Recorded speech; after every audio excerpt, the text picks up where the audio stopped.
Alright guys, we are going to be reacting to insane machine that conquered Antarctica for the USSR. The Kharkovchanka. Thank you so much for support, guys. New subscriber to my channel, thank you so much for support. Again, I'm trying to get to 100,000 subscribers, so basically if you can simply just subscribe to my channel, I'm going to really appreciate that. Jump in here, let's see what's going on. Thanks to Squarespace for sponsoring this video. What happens when the Soviet Union combines a tank with the icy landscape of Antarctica? You get possibly one of the most insane land vehicles ever made. It could face temperatures of -70 degrees Fahrenheit, make its way through snowstorms, carry huge cargo, and still provide a decent accommodation for its passengers. And unlike the earlier American attempts to conquer the continent, the Russians actually had multiple generations, with it serving well into this century. This is the story of the Russian Antarctica tank that succeeded where the Americans failed. The woman from Sharkov, the legendary Shanka. Kharkovchanka. July 1st marks the beginning of one of the great scientific adventures of our time, the International Geophysical Year. In 1948, a bunch of Western countries had a party to decide who owned what of Antarctica, considered to be the last remaining vast uninhabited land. But guess who wasn't invited to this party? That's right, the Soviet Union. Naturally, they said, we'll build our own claims to the icy South Pole, and promptly ignored the pie chart. But to enforce these claims, they needed to be there. Anxious to not miss out, the Soviet government created the Soviet Antarctica Expedition, called the, I'm not even going to try to pronounce this name, in 1955 to organize a series of expeditions to Antarctica, as well as take part of the global geophysical year, that's a hard one, study man. taking place by nations all over the world to better understand the last continent on the planet. Pride was on the line, and it was time to hit the snow. The first Soviet team arrived in 1955 and built 2 small research stations along the Antarctica coast. The first being called the Miany Station. To get around, they used typical military trucks that had been used in the Soviet military during the Second World War, because you can bet that they had a lot of them. Whilst fantastic for logistical operations on the front line, they proved to be a little bit useless in the deep snow. But as luck would have it, the team had also packed a few farm tractors that, whilst slow and had no isolation from the freezing conditions, they proved to be very useful indeed. The treads were able to grip on the icy conditions, and the diesel engines provided enough power to drag heavy sleighs around the winterland. It was at this point that the Soviets realized that Antarctica was a nightmare to drive around, and that any further expansion or scientific development in the region, particularly against the rival Americans, would require a new vehicle. Sending word back to the USSR in 1957, the explorers pleaded that they were ill-equipped for the task at hand. They remarked challenges like how the landscape had no landmarks, the compasses didn't work properly, and radios were janky, thanks to the magnetic South Pole. Interesting. Drivers had to move slow and navigate by the sun and stars. That's crazy. When it wasn't snowing or a blizzard, all while trying to not freeze to death. Simply put, they needed better vehicles. Yeah, dangerous too. With this in mind, the second and much more ambitious Soviet expedition embarked on a journey to Antarctica. During this mission, the teams brought with them robust tracked tractors designed to be equipped with heavy artillery, which surpassed the capabilities of the previously employed vehicles. They were called the ATTs, and they utilized a fantastic platform that was tried and true. It was based on the chassis and drive system of the T-54 tank, one of the most produced land vehicles ever made, and funnily still in service in some countries around the world today. That's crazy. But the ATT was a little bit more different than just removing the turret and cannon. The hull had been rotated 180 degrees, with the engine, clutch, gearbox and steering gear and drive wheels located at the front of the vehicle. On the tank, these were in the rear. These new high-performance tractors proved to be significantly more adept and were capable of towing substantial trailers laden with fuel. And notably, fuel was the utmost importance in Antarctica. constituting between 70 to 75% of all of the transported cargo.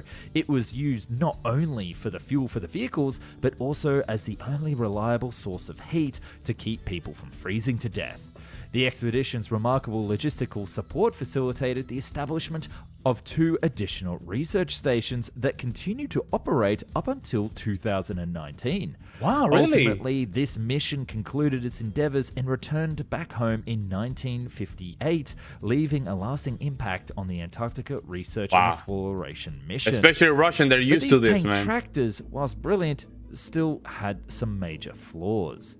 You see, while much of the mid-coast had been explored, in the heart of Antarctica, the weather could escalate to even more extreme conditions and had stopped the Soviets from getting much inland.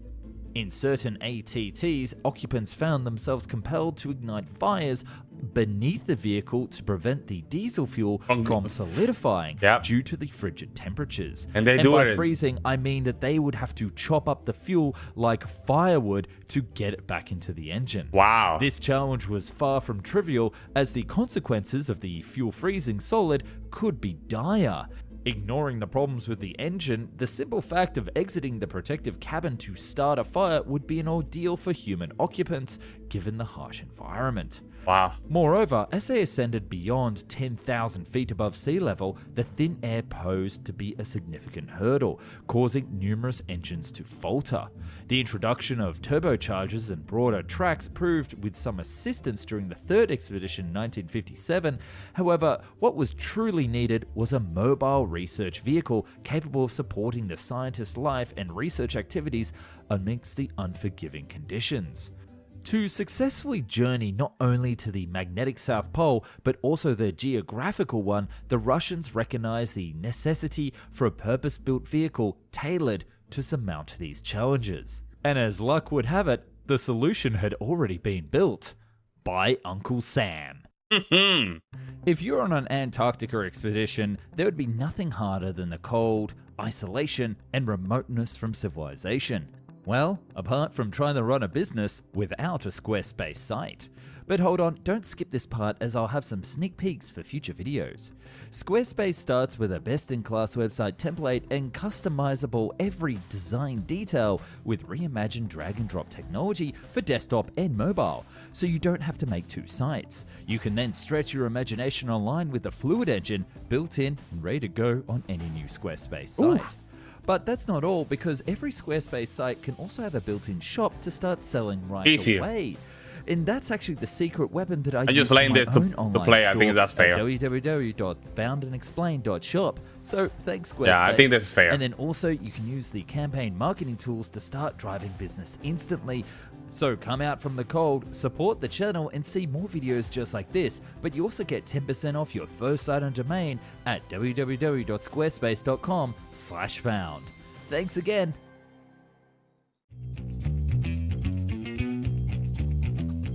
Where the Americans had failed 10 years before, the Soviets would succeed.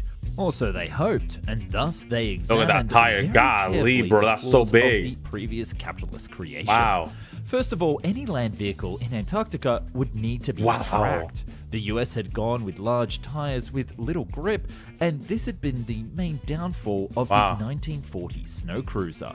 Plus, this new machine would also need to be waterproof, secured against the elements, and have enough room inside to ensure that they were able to live comfortably in sub-zero temperatures. Correct. Plus, matching the Americans by placing the engine inside of the main cabin would allow all repairs to be done without having to step out into the cold. Good point. But how would you go about building such a machine?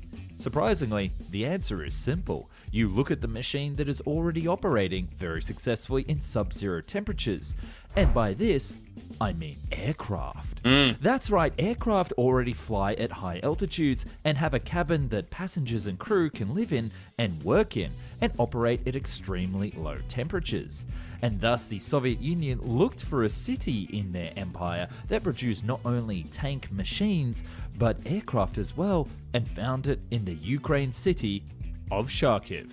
You can see where I'm going here. The Soviets turned to the Sharkov transport engineering plant and told them to come up with the perfect Antarctica explorer, and gave them 3 months to do it. That's right, 3 months. And despite the insane deadline, what they came up was pretty insane. Cue the music. Meet the Sharkov Shanka. Instantly recognized as another derivative of the famous Soviet tank tracks, it had several improvements over the ATT tractors. First and foremost was the complete enclosed cabin that took up the entire space of the vehicle. In here, crew could live and work without having to brave the outside elements, and the entire cabin could be isolated from the cold by 4 inches of synthetic wool between the walls to ensure that only 1 to 2 degrees would be lost per day. But they didn't stop there. Enhancements to the vehicle included a refined 5-speed gearbox paired with a turbocharged diesel engine, now accessible from the inside, boasting a remarkable power output exceeding 900 horsepower. This formidable combination empowered the colossal off-roader to exhibit impressive performance even in elevated terrains. The vehicle's caterpillar tracks, now extended by an extra meter lengthwise and now wider than the original tank tractors, adeptly conquered the icy landscapes and soft snow, whilst its chassis, although lacking amphibious capabilities, featured waterproof attributes and protected well against the cold. Operating at a top speed of 6.8 miles per hour, yeah, I know, the substantial mobile home showcased its might by effortlessly towing 1 or potentially even 2 trailer sleds, carrying a combined weight of approximately 77 tons. But it's the inside environment. I'm wondering what the hell did they find in Antarctica? What's going on down there? Like, is there anything special down there? That's even more fascinating.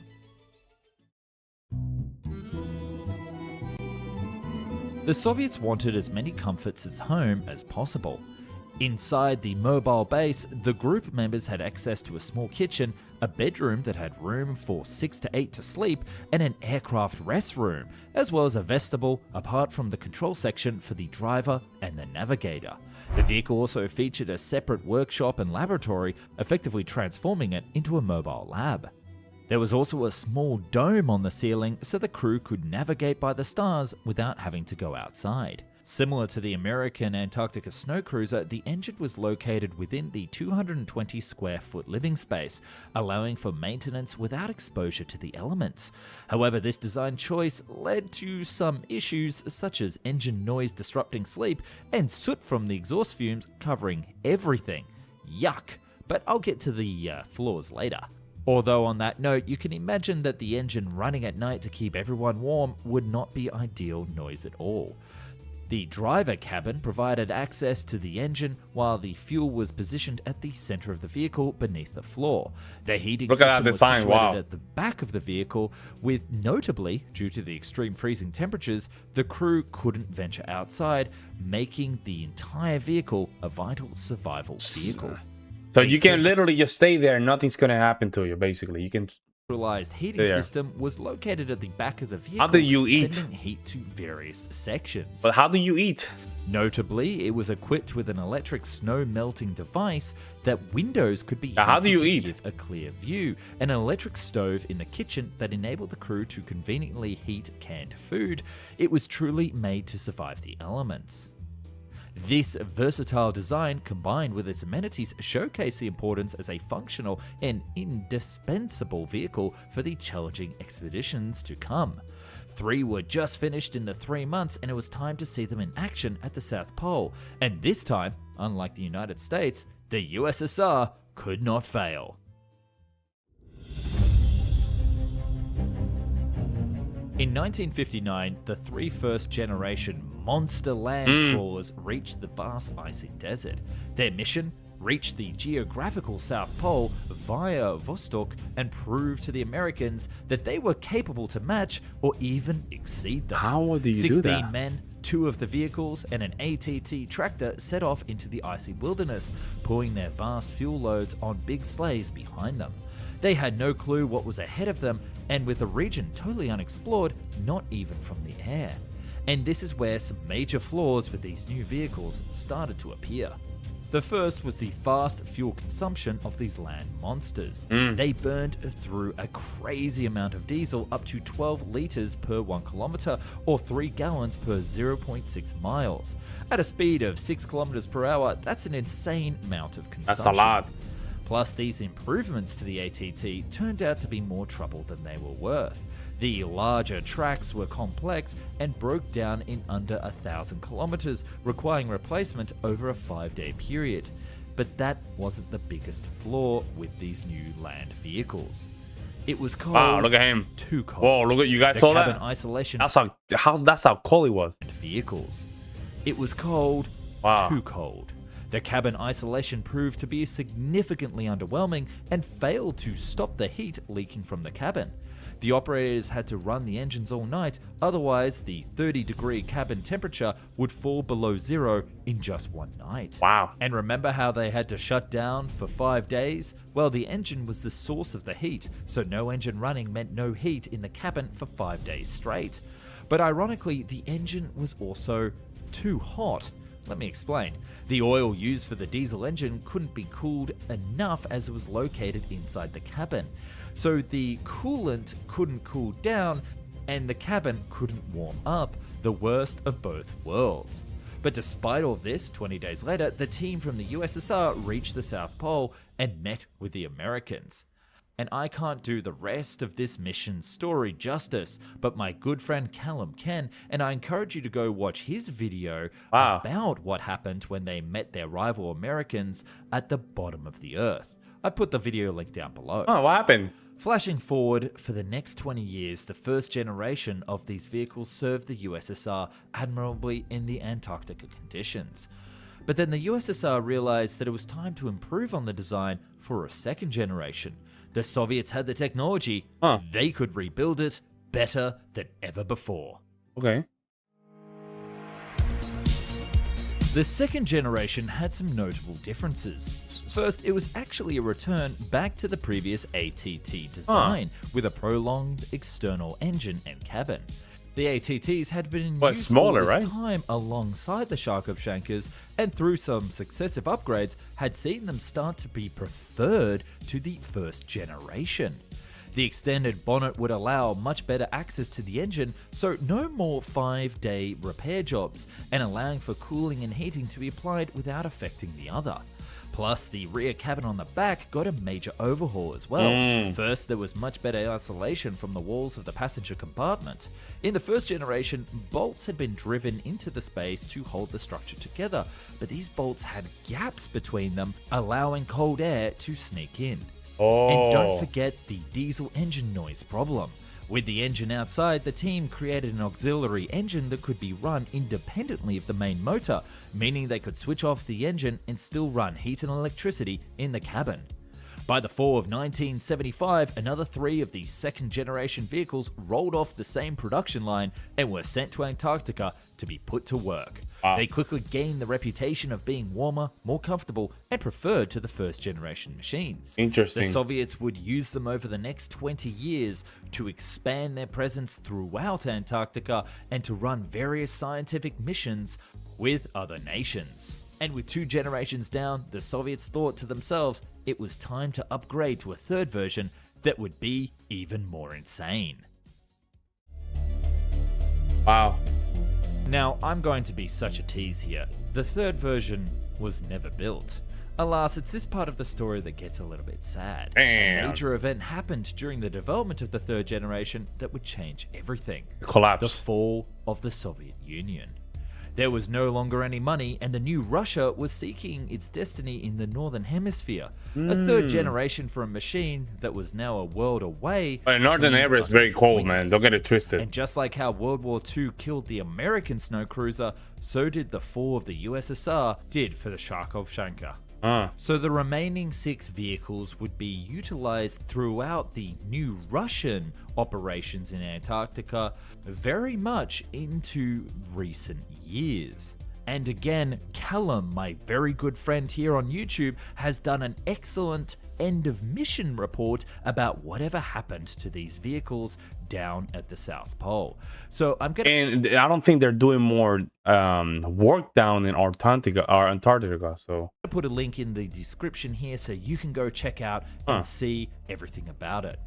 Of course, I'm not going to just leave you feeling like this. There's the next generation vehicle that they did plan, called the DT30, that I'll have very soon here, right on the channel. Wow, that's a big one. So if you want to see that, subscribe and leave a comment down below. And that's very good. I mean, Antarctica is a very interesting place. I mean, we still don't know what the hell is down there. And also, the northern part of Russia, that's a good place for them to just practice some of that. The only problem is that the northern part of Russia, their winds are insane. It can go from 60 miles per hour to 100 miles per hour easily. It's very dangerous. It's a very dangerous area. I mean, it makes a lot of sense why a lot of people are not living in those areas. I mean, unless you have an economy, unless you have military bases in some of these places, there's no reason to be there, right? So it's more like a how can I say this, bragging rights, instead of just really finding something to just, you know, investigate, I guess, like, or just find to discover. Oh, but shout out to the Russians for making, you know, that's good innovation right there. Let me know what you guys think in the comment section below. I will see you on the next one.